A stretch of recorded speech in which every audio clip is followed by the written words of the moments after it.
எல்லா புகழும் ஏக வல்லவனாகி அல்லாஹ்க்கு சுப்ஹானஹு வ தஆலா அவன் ஒருவனுக்கே உரியது. சாந்தியும் சமாதானமும் பெருமானார் ஸல்லல்லாஹு அலைஹி வஸல்லம் அவர்கள் மீதும் அவருடைய உற்றார் உறவினர்கள் மீதும் சஹாபாக்கள் மீதும் அல்லாஹ்வின் நல்லடியார் அனைவர் மீதும் உண்டாவதாக. அன்புக்குரிய பெரியோர்களே, சகோதரர்களே, அஸ்ஸலாமு அலைக்கும் வரஹ்மத்துல்லாஹி வபரகாத்து. இன்னும் சில தினங்களிலே ஈதுல் அல்ஹா என்று சொல்லக்கூடிய தியாகத் திருநாளை நாம் கொண்டாடவிருக்கிறோம். ஆக இந்த தினம் எதற்காக கொண்டாடப்படுகிறது, யாரை நினைவு கூறுவதற்காக கொண்டாடப்படுகிறது, என்ன உணர்ச்சியை நம்மிடத்திலே உண்டாக்குவதற்காக கொண்டாடப்படுகிறது என்பதை பற்றி நாம் அறிந்திருக்க வேண்டும். பண்டிகையை அல்லது ஒரு சிறப்பு நாளை புதிய உடை உடுத்துவது, நல்ல உணவு உண்பது, விருந்தினர்களை உபசரிப்பது என்ற அளவோடு நிறுத்திக் கொள்வது என்பது ஒரு சரியான வழிமுறையாக இருக்க முடியாது. என்ன நோக்கத்திற்காக வைக்கப்பட்டது என்பதை உணராத நிலையில் அந்த நாளை கொண்டாடினால் அது ஒரு சடங்காகத்தான் இருக்கும். ஒவ்வொரு சிறப்பு நாளின் போதும் அதனுடைய சிறப்பு தன்மையை குறித்த சிந்தனை நமக்கு வர வேண்டும். ரமலான் வருகிறதா, ரமலான் என்றால் தக்குவா ஞாபகத்திற்கு வர வேண்டும். ரமலானுடைய நோக்கம் தக்குவாவை பெறுவது. லைலத்துல் கத்ர் இரவு வருகிறதா, குர்ஆனை பற்றிய சிந்தனை அன்றைக்கு வர வேண்டும். அப்போதான் அதற்கு அர்த்தமே தவிர இல்லையே வெறுமனே வந்து தொழுதுவிட்டு போய்விடுவதனால் எந்த நன்மையும் நமக்கு கிட்டுவதில்லை. ஆஷூராவுடைய நாள் வருகிறதா, மூசா அலைஹிஸ்ஸலாம் அவர்கள் ஃபிரௌனுடைய கொடுமையிலிருந்து விடுதலை பெற்ற அந்த வரலாற்று சம்பவமும் நமக்கு ஞாபகத்திற்கு வர வேண்டும். அதே போல ஈதுல் அல்ஹா என்று சொல்லுகிற போது சையதுனா இப்ராஹிம் அலைஹிஸ்ஸலாம் அவர்கள் செய்த தியாகங்கள், அவருடைய குடும்பத்தினர் செய்த தியாகங்கள், இவரை நம்முடைய நினைவுக்கு கொண்டு வந்து அத்தகைய தியாகத்தை நாமும் புரிய வேண்டும் என்ற உணர்வை இந்த நாள் நமக்கு ஏற்படுத்த வேண்டும். இப்ராஹிம் அலைஹிஸ்ஸலாம் வரலாறு இன்றைய காலகட்டத்திற்கும் பொருந்துவதாகத்தான் இருக்கிறது. ஏனென்றால் அவர்கள் வாழ்ந்த காலகட்டத்தில் இருந்த மிகப்பெரிய அநீதி லுல்ம் என்னவென்றால் இறைவனுக்கு இணை வைத்தல், ஷிர்க் என்பதுதான் மிகப்பெரிய ஒரு கொடுமையாக அன்றைக்கு இருந்தது. அதனை எதிர்த்துத்தான் அவர்கள் அன்றைக்கு குரல் கொடுத்தார்கள். இன்றைக்கு நாம் வாழுகின்ற இந்த காலகட்டத்திலும் அதே நிலைதான் நீடிக்கிறது இல்லையா? நாம் வாழுகிற இந்த நாட்டிலும் உலகம் பூராவும் பார்த்தால் இன்னும் ஷிர்க்கினுடைய இணை வைப்பினுடைய பாதிப்புகள் முற்றாக நீங்கிவிடவில்லை. ஆகவே இன்றைய காலகட்டத்திலும் நாம் அதனைத்தான் செய்ய வேண்டியிருக்கிறது. இன்றும் மக்கள் மூதாதையர்களுடைய கோட்பாடுகளைத்தான் பின்பற்றி கொண்டிருக்கிறார்கள். மூதாதையர்கள் சொல்வதெல்லாம் சரி என்றுதான் எண்ணிக்கொண்டு தங்கள் வாழ்க்கையை நடத்தி கொண்டிருக்கிறார்கள். ஆக அவற்றுக்கு எதிராக நாம் மாற்றங்களை கொண்டு வர வேண்டிய பொறுப்பு நமக்கு இருக்கிறது. அந்த வகையில் இப்ராஹிம் அலைஹிஸ்ஸலாம் அவருடைய வரலாறு நமக்கு சிறந்த படிப்பினையாக அமைந்திருக்கிறது.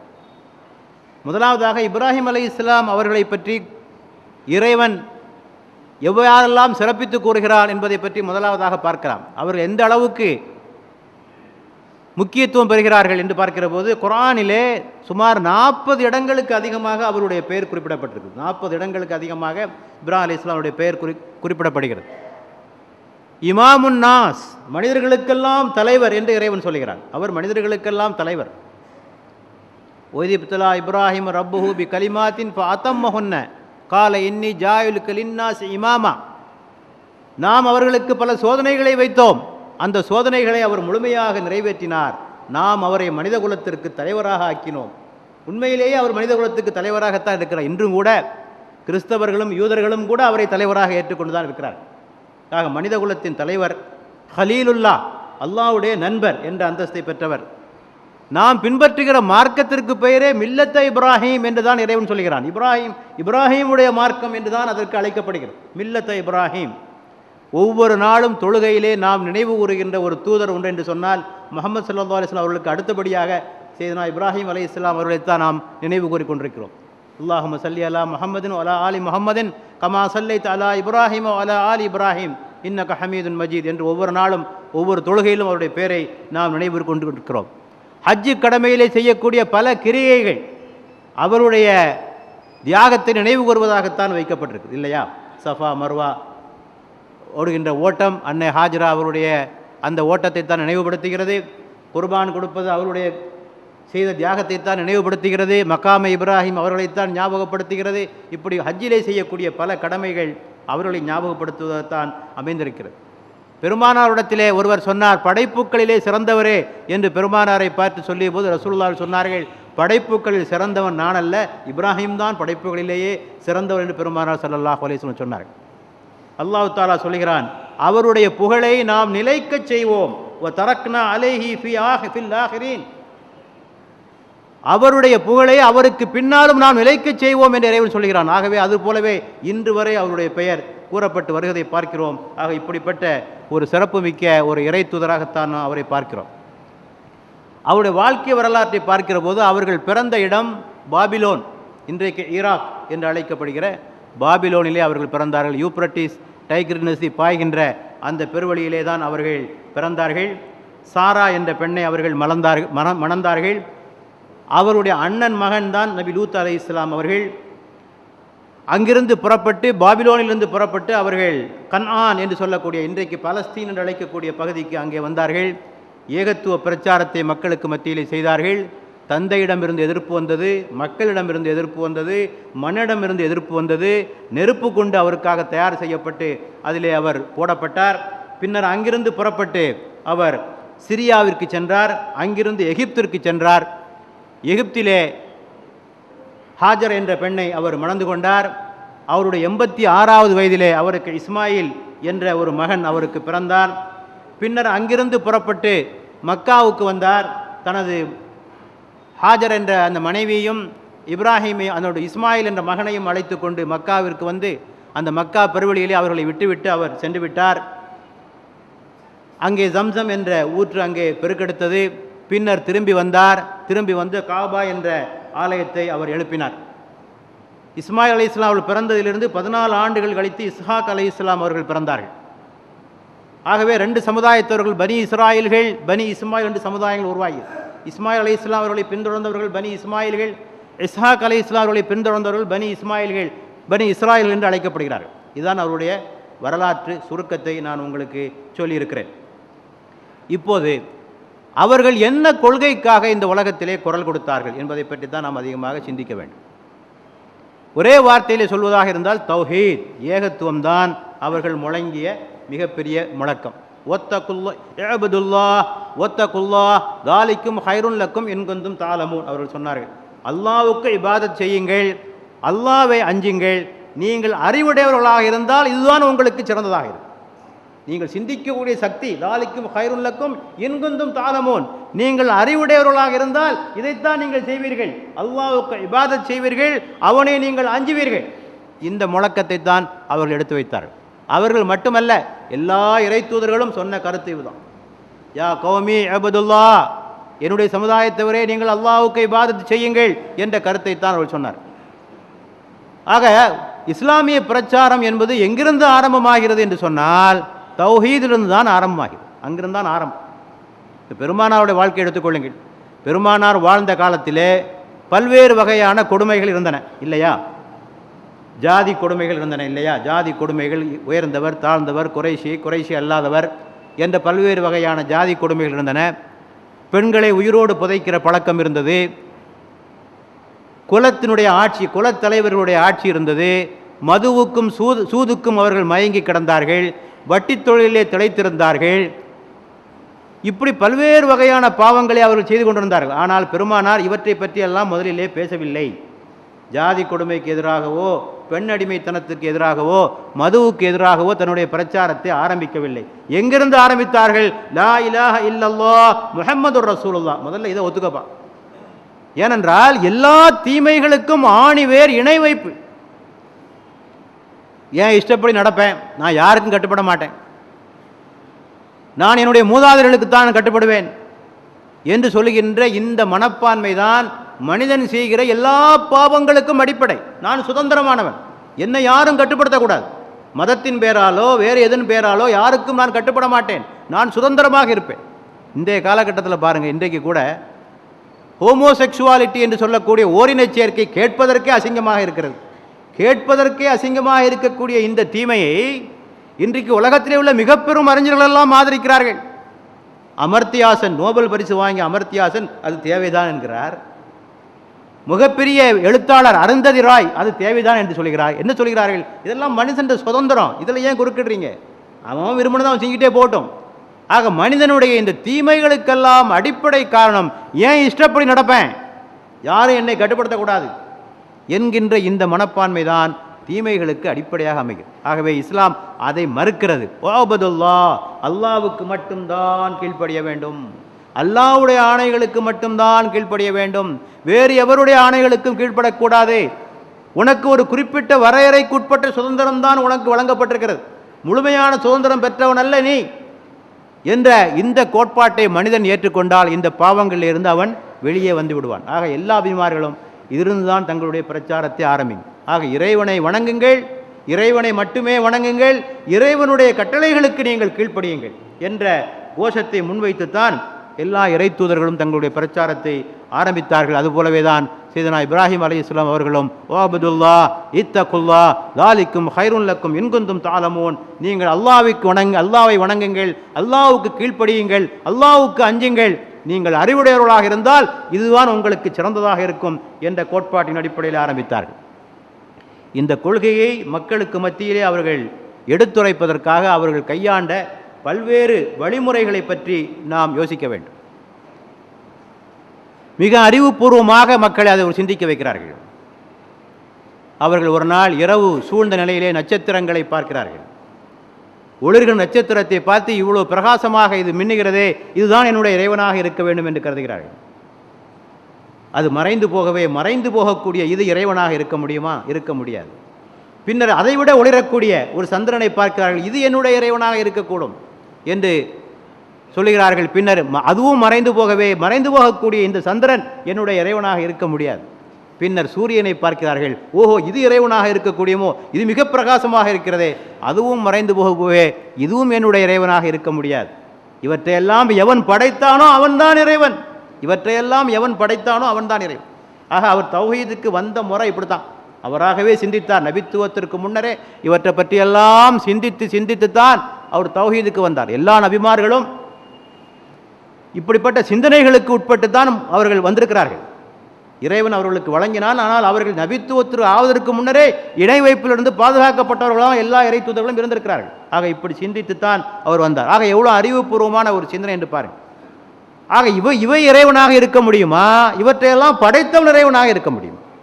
ஆக படைத்தவனை வணங்கு, படைப்புக்களை வணங்காதே, படைத்தவனை வணங்கு, படைப்புக்களை வணங்காதே என்று அவர் சொன்னார் மக்களுக்கு மத்தியில். தந்தையிடத்திலே சொன்னார். தந்தை யார் புரிந்து கொள்ள வேண்டும். தந்தை ஆசர் அவருடைய பெயர். அவர் ஒரு மத குரு, பூசாரி. தந்தையே ஒரு பூசாரியாக இருந்த தந்தையிடத்திலே போய் சொன்னார், பார்க்கவோ கேட்கவோ சக்தியற்ற, லாபமோ நஷ்டமோ தர முடியாத இவற்றையா நீங்கள் வணங்குகிறீர்கள் என்று தந்தையிடத்திலே சொன்னார். தந்தை சொன்னார், கல்லால் அடித்து உன்னை கொண்டு விடுவேன் என்று சொன்னார். தந்தையிடத்திலே வாதம் புரிந்தார். எந்த சக்தியும் இல்லாத, எதுவுமே இல்லாத இவற்றையா நீங்கள் வணங்குகிறீர்கள் என்று அப்போதும் அறிவுபூர்வமாக எடுத்து வைத்தார். இறைவன் என்று சொன்னால் எதுவுமே சக்தி இல்லாத ஒன்று இறைவனாக இருக்க முடியுமா என்று சொல்லிவிட்டு, இறைவன் என்றால் எப்படி இருக்க வேண்டும்? குர்ஆனிலே வருகிறது. அவர் சொன்ன கருத்துக்கள், இறைவன்தான் படைத்தான், ஆக படைக்கக்கூடிய சக்தி அவனுக்கு இருக்க வேண்டும், அவன்தான் இறைவனாக இருக்கும். ஹலக்னி, என்னை அவன்தான் படைத்தான், அவன்தான் வழிகாட்டுகிறான். இறைவனுடைய அடுத்த தன்மை படைப்பது மட்டுமல்ல, அவன் வழிகாட்டவும் வேண்டும். அல்லாஹு ஹாதி, அல்லாஹ் என்றால் வழிகாட்ட வேண்டும். இன்றைக்கு பல மதங்களிலே கடவுள் தத்துவத்தை பற்றி சொல்லுகிற போது கடவுள் ஆக்கல், காத்தல், அழித்தல், இறைவன் படைத்தான், பாதுகாக்கிறான், அழிக்கிறான் என்ற தத்துவத்தோடு நிறுத்திக் கொள்கிறார்கள். இஸ்லாம் இதற்கு ஒருபடி மேலே சென்று படைப்பது, காப்பது, அழிப்பது மட்டும் இறைவனுடைய வேலை அல்ல, உங்களுக்கு வழிகாட்டுவதும் இறைவனுடைய பொறுப்பு. ஆக இறைவன் என்றால் மனிதர்களுக்கு வழிகாட்ட வேண்டும். படைத்துவிட்டு ஒதுங்கிவிட்டால் அவன் எப்படி இறைவனாக இருக்க முடியும்? இந்த உலகத்தில் எப்படி வாழ வேண்டும் என்பதை வழிகாட்டி தருவோன் தான் இறைவனாக இருக்க முடியும். ஆகவே இறைவனுக்கு அவர் கொடுத்த இலக்கணம், இறைவன் படைத்தான், வழிகாட்டுகிறான், அவன்தான் உண்ணவும் அருந்தவும் தருகிறான், நோயுற்றால் அவன்தான் குணமாக்குகிறான், அவன்தான் மரணிக்கச் செய்கிறான், மீண்டும் என்னை எழுப்புகிறான், கூலி கேட்கப்படும் வழங்கப்படும் நாளில் என்னுடைய பாவங்களை அவன் மன்னிக்கிறான்.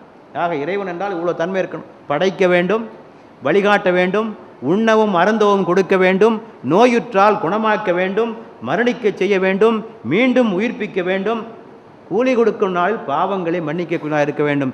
இத்தனை சக்தி யாருக்கு இருக்கிறதோ அவன்தான் இறைவனாக இருக்க முடியும் என்று அவர் வாதிட்டார். அதை போலவே ஆட்சியாளனாகிய நம்ரூதுக்கும் அவருக்கும் இடையே வாக்குவாதம் வருகிறது.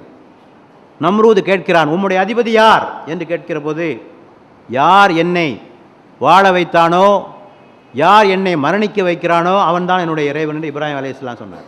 யார் எனக்கு உயிர் கொடுத்தானோ, யார் என்னை மூத்தாக்குறானோ அவன் தான் என்னுடைய இறைவன். அப்போது நம்ரூத் சொன்னால், அன உஹி உமீத்து, நானே உமக்கு வாழ்வளிக்கிறேன். நான் யாரையாவது கொண்டு விடுங்கள் என்றால் அவர்கள் இறந்து விடுவார்கள், விட்டு விடுங்கள் என்றால் அவர்கள் உயிரோடு இருப்பார்கள். ஆகவே உயிரளிப்பவனும் நான் தான், மரணிப்புக்கும் நான் தான் என்று சொன்னபோது இவர் ஒரு கேள்வியை போட்டார். என்ன கேள்வி? கிழக்கிலே உதிக்க செய்கிற சூரியனை உன்னால் மேற்கே உதிக்க செய்ய பார்ப்போம். நீ இறைவன் என்று வாதிடுகிறாயே, இது உன்னால் செய்ய முடியுமா என்று கேட்டபோது அவன் திகைத்து போனான் என்று குர்ஆன் சொல்கிறது. ஆக அறிவுபூர்வமான வாதங்களை எல்லாம் படிப்படியாக மக்களுக்கு மத்தியிலே எடுத்து வைத்து இந்த தௌஹீதுடைய பிரச்சாரத்தை அவர் செய்கிறார். ஆக இன்றைய காலகட்டத்திலும் நாம் அப்படித்தான் செய்ய வேண்டும். தௌஹீதினுடைய பிரச்சாரத்தை சொல்கிற போது அறிவுபூர்வமாக மக்கள் சிந்திக்கக்கூடிய, மக்கள் ஏற்றுக்கொள்ளக்கூடிய வாதங்களை வைக்க வேண்டும். கேலி, கிண்டல், நையாண்டி இவற்றையெல்லாம் விட்டுவிட வேண்டும், இல்லையா? இவற்றின் மூலமாக எதையுமே சாதிக்க முடியாது. அப்போது கேட்பதற்கு வேணுமானால் அது சுவையாக இருக்கலாமே தவிர மக்கள் மத்தியிலே அது பெரிய தாக்கத்தை ஒருபோதும் உண்டு பண்ணாது. அப்படியே உண்டு பண்ணினாலும் ஒரு சிறிய தரப்பு மக்களிடத்திலே ஒரு தாக்கத்தை உண்டு பண்ணலாமே தவிர பெரும்பாலான மக்களை நம்மால் கவர்ந்து இழுக்க முடியாது. ஆகவே அவருடைய அணுகுமுறை இப்படித்தான் இருந்தது, சிந்திக்கக்கூடிய முறையிலே இருந்தது. ஆனால் மக்கள் இதற்கெல்லாம் கட்டுப்படாத போது கொஞ்சம் வேகமான நடவடிக்கை அவர் எடுத்தார். என்ன செய்தார்? ஒரு நாள் சின்ன சின்ன சிலைகளையெல்லாம் உடைத்து விட்டு கோடாலியை கொண்டு பெரிய சிலையிலே ஒன்று கழுத்திலே போட்டு விட்டார். கேட்டார்கள், யார் இந்த சிலையை உடைத்தது என்று. அந்த பெரிய சிலையிட்ட கேளுங்க, அவை பேசுமாயின் உங்களுக்கு பதில் சொல்லும் என்று சொன்னபோது இவங்கெல்லாம் திகைச்சு போய், அது பேசாது என்பது உங்களுக்கு தெரியாதா என்று கேட்டார்கள். ஆக அவர்கள் தங்கள் மனச்சாட்சியின் பக்கம் திரும்பினார்கள் என்று குர்ஆன் சொல்கிறது. ஆக இந்த கேள்வியை போட்டவுடனே அதுக்கு போய் கேளுப்பா, யாரை கும்பிடுறியோ அவரிடத்திலே போய் கேள் என்று கேட்டபோது அவர்களால் பதில் சொல்ல முடியாமல் ஆகிவிடும். இது ஒரு ஷாக் ட்ரீட்மெண்ட். ஆனால் இது எல்லா காலத்திலும் செய்ய முடியாது. இந்தியாவில் யாராவது செய்ய முடியுமா? சிலைகளை எல்லாம் உடைத்து விட்டு ஒரு பெரிய சிலையிலே கொண்டு போட்டு தௌஹீதை நாங்கள் பிரச்சாரம் செய்யணும்னு சொன்னால் அவ்வளோதான். ஆனால் அது ஒரு காலகட்டம். அப்படிப்பட்ட ஒரு சில விஷயங்கள் எல்லா காலத்திலும் எல்லாவற்றையும் செய்ய முடியாது. ஒரு குறிப்பிட்ட காலகட்டத்தில் அந்தந்த காலங்களுக்கு ஏற்றவாறு நம்முடைய தாவாவுடைய பணிகளை நாம் அமைத்து கொள்ள வேண்டும். ஆக அதை தெளிவாக புரிந்து கொள்ள வேண்டும். ஆக இவையெல்லாம் அவர் அந்த ஏகத்துவத்தை சொல்வதற்காக அவர் கையாண்ட வழிமுறைகளாக நாம் பார்க்கிறோம். ஆக அடிப்படையில் அறிவுபூர்வமான அழைப்பு தான் அவருடைய அழைப்பாக இருந்திருக்கிறது. இந்த பணியை செய்வதற்காக, இந்த ஏகத்துவத்தை சொல்வதற்காக அவர் அனுபவித்த தியாகங்களை நாம் இப்போது நினைவு கூற வேண்டும். ஏனென்றால் தியாக திருநாள் இல்லையா? தியாக திருநாள் என்று கொண்டாடுகிறோம். ஆகவே இன்றையும் நாமும் இது போன்ற ஏகத்துவ பிரச்சாரத்தை இன்றைக்கு மக்களுக்கு மத்தியிலே செய்வதற்கு நாம் கடமைப்பட்டிருக்கிறோம். ஆகவே அவர் செய்த தியாகங்களை எல்லாம் நாமும் செய்ய நிலையிலே நாம் இருந்து கொண்டிருக்கிறோம். அவர் எப்படிப்பட்ட தியாகங்களை செய்கிறார்? முதலாவதாக தனது பெற்றோரை துறக்கிறார் இல்லையா? தந்தை பூசாரி என்று சொன்னோம். ஆக அங்கே பிரச்சாரம் ஆரம்பமாகிறது. தந்தை கல்லால் அடித்து கொல்லுவேன் என்று சொல்லுகிறார். ஆகவே அவருக்கு வருந்த பெரிய வருமானத்தை விட்டுவிட்டார். தந்தையோடு இருந்திருந்தால் காணிக்கைகளெல்லாம் வீட்டுக்கு வந்து குவிந்து கொண்டிருந்தன. அவற்றையெல்லாம் அவரால் அனுபவித்திருக்க முடியும். ஆக அவற்றையெல்லாம் விட்டுவிட்டு அவர் புறப்பட்டார். தனது தந்தையை துறந்தார், தனது அந்தஸ்தை துறந்தார், தனது வருமானத்தை துறந்தார், இத்தனையும் துறந்தார். அடுத்தபடியாக தன்னுடைய தாயகத்தை துறந்தார். அவர் பிறந்தது பாபிலோன், ஈராக் என்று சொன்னோம். அங்கிருந்து பாலஸ்தீனத்திற்கு சென்றார், சிரியாவிற்கு சென்றார், எகிப்திற்கு சென்றார், மக்காவுக்கு சென்றார். இத்தனை பகுதிகளுக்கு இந்த மார்க்கத்தை பிரச்சாரம் செய்வதற்காக இத்தனை ஊர்களுக்கு ஹிஜ்ரத் செய்திருக்கிறார். ஆக இஸ்லாமிய பணியை செய்பவர்கள் இதற்காக தயாராக இருக்க வேண்டும். ஆனால் நாம் வீட்டிலிருந்து பள்ளிவாசலுக்கு வரக்கூட தயாராக இல்லை. அடுத்த ஊருக்கு போகிறதுக்கு கூட நம்மிலே பலர் தயாராக இல்லை. மார்க்கத்திற்காக நேரம் கொடுப்பதற்கு நம்மிலே பலர் தயாராக இல்லை. ஆகவே அவருடைய தியாக உணர்வை நாம் இங்கே பார்க்க வேண்டும். அடுத்தபடியாக தனது உயிரை கொடுப்பதற்கும் தயாராக இருந்தார். ஏனென்றால் அவருக்காக நெருப்பு குண்டம் தயார் செய்யப்பட்டது, அதிலே கொண்டு போடப்பட்டார். அல்லாஹ் கட்டளையிட்டான், குல்னா யா நாரு கூனி பரதவும் வசலாமா, நெருப்பே இப்ராஹிமுக்கு நீ இதமானதாகவும் பதமானதாகவும் குளிர்ச்சியானதாகவும் நீ ஆகிவிடு என்று இறைவன் கட்டளையிட்டான். அதன் மூலமாக காப்பாற்றப்பட்டார். அந்த சமயத்திலே அவர் சொன்ன வார்த்தை ஹஸ்புனல்லாஹு வ நிஅமல் வக்கீல், இறைவனே அவனே எங்களுக்கு போதுமானவன், அவனே எங்களுடைய சிறந்த பாதுகாவல். ஆக சோதனைகள் வருகிற போது இறைவன் மீது தவக்கல் வைத்து நாம் பொறுமையை மேற்கொள்ள வேண்டும். இறை தூதர்கள் இப்படித்தான் சொல்லியிருக்கிறார்கள். பெருமானாரிடத்திலே சொல்லப்பட்டது, உங்களுக்காக ஒரு பெரிய படை ஒன்று தயாராக காத்திருக்கிறது, நயவஞ்சருடைய அணி ஒன்று உங்களுக்கு தயாராக காத்திருக்கிறது என்று சொன்னபோது அது அவருடைய ஈமானை அதிகரிக்க செய்தது என்று குர்ஆன் சொல்லி. இப்போ ஜாதகும் ஈமானா, இந்த கருத்தை கேட்ட பிறகு அவருடைய ஈமான் அதிகரித்தது. அப்போது அவர்கள் சொன்னார்கள், ஹஸ்புனல்லாஹு வ நிஅமல் வக்கீல், இறைவன் எங்களுக்கு போதுமானவன், அவனே எங்களுடைய சிறந்த பாதுகாவலன் என்று சொன்னார்கள்.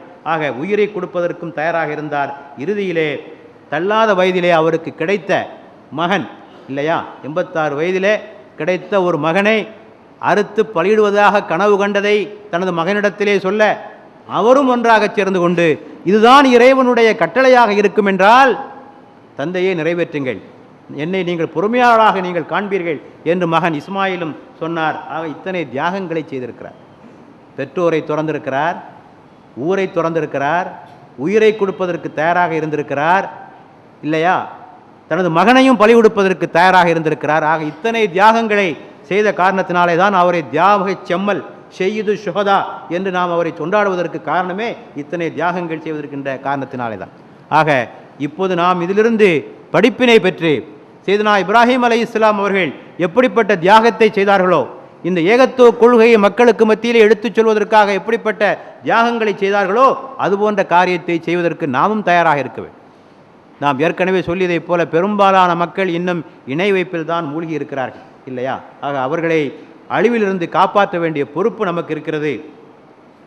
ஆகவே இந்த அறிவுபூர்வமான ஒரு அழைப்பை நாம் அவர்களுக்கு கொடுக்க வேண்டும். அறிவுபூர்வமான சிந்திக்க வைத்து விட்டாலே உங்களுக்கு வெற்றி. ஒருவனை சிந்திக்க வைத்து விட்டால் வெற்றி. அதற்கு கொஞ்சம் நேரம் பிடிக்கும். மக்களை சிந்திக்க வைக்கிறது கொஞ்சம் நேரம் பிடிக்கும். உணர்ச்சிகளை தூண்டுவதற்கு நேரம் பிடிக்காது. ஆனால் உணர்ச்சிகள் வந்த வேகத்திலேயே அடங்கி போய்விடும் இல்லையா. கொஞ்ச காலத்துக்கு வேகமான எழுச்சி, அதிலும் இளைஞர்களை தூண்டி விடுவது ஒன்றும் கஷ்டமான காரியம் அல்ல. தூண்டி விட்டு விடலாம், ஆனால் அது எவ்வளோ காலத்துக்கு நிற்கும்? கொஞ்ச காலத்துக்கு நிற்கும், அது அப்படியே அடங்கி போய்விடும். ஆனால் அறிவுபூர்வமாக மக்களை சிந்திக்க வைப்பதற்கு கொஞ்சம் காலம் பிடிக்கும். ஆனால் அதுதான் நிலைத்த நிலையான பலன்களை தரக்கூடியதுதான். அந்த வழிமுறையைத்தான் அவர் செய்தார் என்பதையும் பார்க்க வேண்டும். அடுத்தபடியாக தாவாவுடைய பணியிலே அவரிடத்திலே நாம் கற்றுக்கொள்ள வேண்டிய முக்கியமான ஒரு பாடம், இணை வைப்பவர்கள் மீதும் அவர் கருணை கொண்டவராக இருந்தார். நான் பாவம் செய்கிறவங்க மேலே கோவப்படக்கூடாதுங்க, பாவம் செய்கிறவங்க மேலே பரிதாபப்படணும். இந்த பாவத்தை செய்கிறானே, இதிலிருந்து இவனை காப்பாற்றுவது எப்படி? தான் செய்வது பாவம் என்ற உணர்வே இல்லாமல் இந்த காரியத்தை செய்து கொண்டிருக்கிறானே, இவனை அழிவிலிருந்து காப்பாற்றுவது எப்படி? இவனை சொர்க்கத்திலே கொண்டு சேர்ப்பது எப்படி என்று உணர வேண்டும். உங்கள் புள்ள தப்பு செய்கிறான், என்ன செய்வீங்க? கவலைப்படுவீங்கள்ல, இவ்வளோ பண்ணுறான், நம்ம வளர்த்து ஆளாக்குன பிள்ளை இந்த தவறெல்லாம் செய்கிறானே என்று நீங்கள் கோவப்படுவீர்களா? நீங்கள் பரிதாபப்படுவீர்களா? எப்படி இவனை காப்பாற்றுறது என்று தான் நீங்கள் எண்ணுவீர்கள். அதே போல இந்த பாவங்களை செய்கிறவர்கள் மீது பரிதாபப்பட்டார்கள். செய்தனா இப்ராஹிம் அலைஹிஸ்ஸலாம் அவர்கள் தந்தை சொல்லுகிறார், உன்னை கல்லால் அடித்து கொல்லுவேன் என்று சொல்லுகிற போது இவர் பதில் சொன்னார், தந்தையே உங்களுக்காக நான் இறைவனிடத்திலே துவா செய்வேன், உங்களுடைய பாவங்களை மன்னிக்கும்படியாக நான் உங்களுக்காக துவா செய்து கொண்டே இருப்பேன். அதே போல் லூத் சமுதாய மக்களை அவர் பார்த்தார்.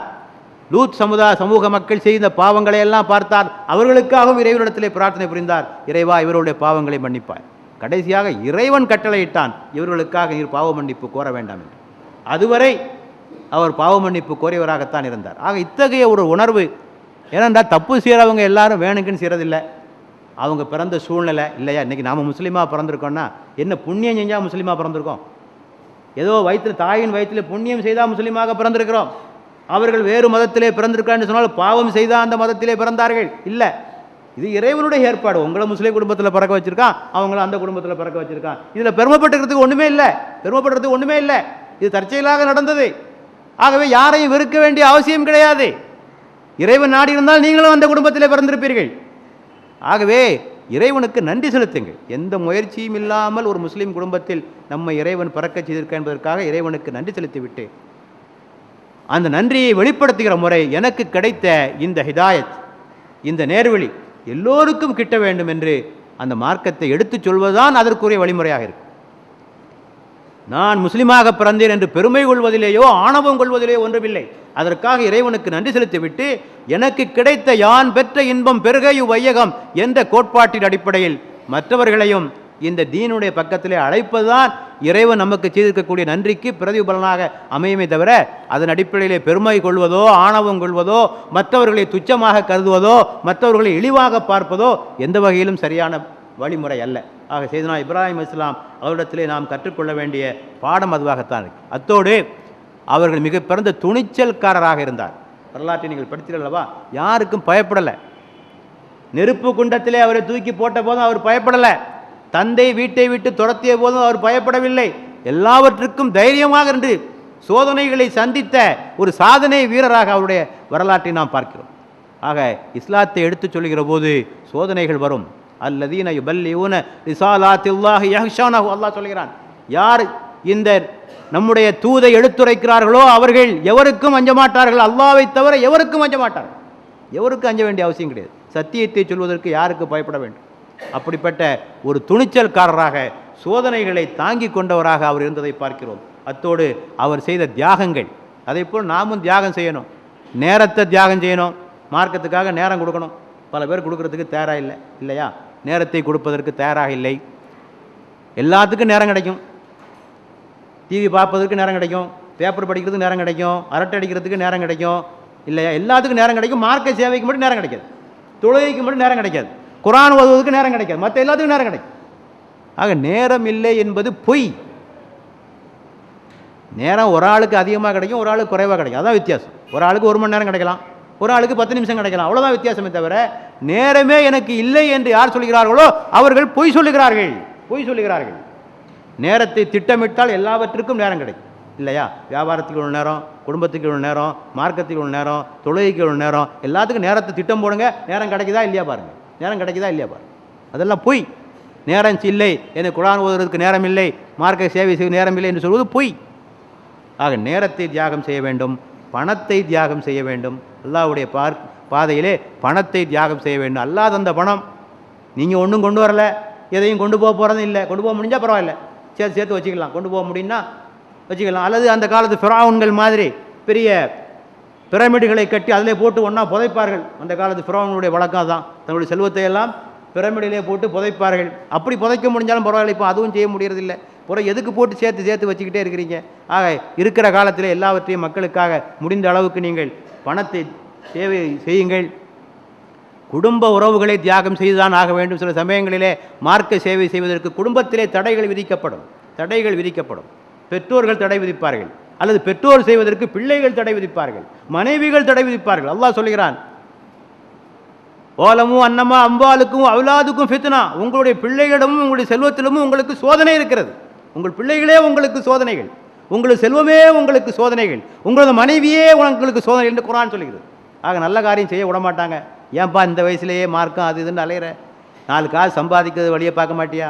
நான் உன்னை பற்றி என்னெல்லாம் கனவு கொண்டிருக்கேன், பெரிய ஐடியில் பெரிய அதிகாரியாக வரணும், மாதத்துக்கு ₹1,00,000 சம்பளம் வாங்கணும் என்னெல்லாம் நான் கனவு கொண்டு வைத்திருக்கிறேன். நீ மார்க்கப்பணி மார்க்க பிரச்சாரம் அலைகிறாயே என்று வீட்டிலிருந்து எதிர்ப்புகள் வரும். ஒழுங்காக சொல்லிடலாம், நீங்கள் எதிர்பார்க்குற மாதிரிலாம் என்னால் முடியாது. அதே சமயத்தில் நான் ஒன்றும் ஓட்டாண்டியாகவும் துறவியாகவும் ஒன்றும் போய்விட மாட்டேன். உங்களுக்கு செய்ய வேண்டிய கடமைகளை எல்லாம் நான் செய்வேன். உங்களை பெற்றோர் என்ற முறையில் உங்களை கவனித்துக் கொள்வேன். என்னுடைய குடும்பத்தை நான் நிராதரவாக விட்டுவிட மாட்டேன். அதே சமயத்தில் நீங்கள் எதிர்பார்க்கிற மாதிரியான பெரிய கோடீஸ்வரனாகவே எடுத்து எதிர்பார்க்காது. அதை சொல்லிவிட வேண்டும் அவர். ஆக பணத்தை தியாகம் செய்ய வேண்டும், உறவுகளை தியாகம் செய்ய வேண்டும். நண்பர்கள், சில சமயங்களில் நண்பர்கள் குறுக்கீடாக அமைவார்கள். நட்பை காப்பாற்றுவதற்காகவே மார்க்கத்தை விட்டு பல பேர் இருக்கிறார்கள். ஏதாவது ஒரு கிளப்பில் மெம்பராக இருப்பான். அந்த கிளப்புக்காரங்களை திருப்திப்படுத்தணும், அவங்களுடைய முகத்துக்காக மார்க்கத்தை விட்டுவிடுவர்கள் இருக்கிறார்கள். ஆக இப்படி பல வகையான தியாகங்களை எல்லாம் நாம் செய்ய வேண்டியிருக்கிறது. ஆக தியாகம் என்று சொல்கிற போது நமக்கெல்லாம் ஞாபகம் வருகிறது, பிராணிதான் ஞாபகத்திற்கு வருகிறது. குர்பான் கொடுக்குற பிராணிதான், அது ஒரு அடையாளங்க, அது ஒரு அடையாளம். It is a symbol. நீங்கள் குர்பான் கொடுப்பதற்கான ஒரு அடையாளம். எப்படி இப்ராஹிம் அலைஹிஸ்ஸலாம் தனது மகனையே கொடுப்பதற்கு வந்தாரோ அதை நினைவுகூட்டுவதற்காக இறைவன் ஒரு ஆட்டை கொடுக்கும்படியாக சொன்னான். ஆனால் இவன் சம்பவத்தை விட்டுட்டான், ஆட்டம் மட்டும் ஞாபகம் வச்சுருக்கான், மற்றதெல்லாம் விட்டான். ஒரு தோட்டத்தை அமைத்தார், பெருந்தோட்டத்தை அமைத்தார். அதற்கு காவலாளியாக ஒருவனை போட்டார். தோட்டமே அழிந்து விட்டது, காவலாளி மட்டும் இன்னைக்கு இருக்கான். இதுபோல தான் இருக்கிறது. காவலாளி வைக்கப்பட்ட நோக்கமே மறந்து போய்விட்டது, தோட்டமே அழிந்து விட்டது, காவலாளி மட்டும் இருக்கான்னு சொன்னால் இது ஒரு சடங்கு அல்லவா? அதே போல் சடங்கு தான் இன்றைக்கு. ஆட்டை அறுப்பது, எங்கே போய் ஆடு வாங்கிறது, குறைஞ்ச விலையில் எங்கே ஆடு கிடைக்கும், இந்த சிந்தனையில் தான் காலத்தை கழித்து கொள்ளும் தவிர இந்த தியாகத்தினாலே பெற வேண்டிய உணர்வு அல்லாஹ்வுடைய மார்க்கத்தை மக்களுக்கு எடுத்துச் சொல்ல வேண்டும், தௌஹீதை எடுத்துச் சொல்ல வேண்டும், அதற்காக எல்லா வகையான தியாகங்களையும் சோதனைகளையும் செய்வதற்கு தயாராக இருக்க வேண்டும். இந்த உணர்வை பெறுவதுதான் தியாகத்தினாலின் நோக்கமே தவிர ஆட்டை கொடுப்பதல்ல. ஆட்டின் மூலமாக நினைவுறுத்தப்படுகிறது, ஆடை கொடுப்பதன் மூலமாக உங்களுக்கு அது நினைவுறுத்தப்படுகிறது. ஆக நாம் மற்றவற்றெல்லாம் மறந்துவிட்டோம், ஆட்டை மட்டும் ஞாபகத்தில் வைத்துக் கொண்டிருக்கிறோம். இந்த நிலை மாறி நாம் செய்தனா இப்ராஹிம் அலைஹிஸ்ஸலாம் அவர்கள் செய்து போன்ற தியாக உணர்வை பெறுவதற்கு எல்லாம் வல்ல அல்லாஹ் உங்களுக்கும் எனக்கும் தௌஃபீக் தந்தருள்வானாக. வாஹிரு தாவானா அல்ஹம்துலில்லாஹி ரப்பில் ஆலமீன். வஸ்ஸலாமு அலைக்கும் வரஹ்மத்துல்லாஹி வபரகாத்துஹு.